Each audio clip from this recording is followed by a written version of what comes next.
Problem I was having is this AR. I would shoot one time and the trigger wouldn't sit real fast. It would like real slow, like hesitation real bad, then it would set. Or I'd flip to safety and it would reset. So, I hold it, and this thing's a little hard to get to.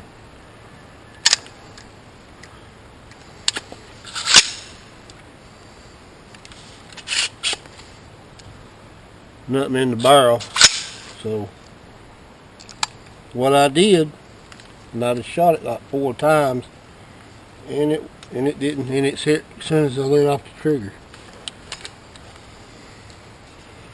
The hammer here, I put a little oil on it, not much. It seems to work. I'll shoot a little bit more later, but for right now it seems to work. And this is the buffle tube. It's got a lot of strength on it. So this is my new AR. I hunt with it. Check out my Lancer 30 round mag I bought. It even shows you when you fill it up, it shows it's got the numbers right there. Anyways, thanks for watching.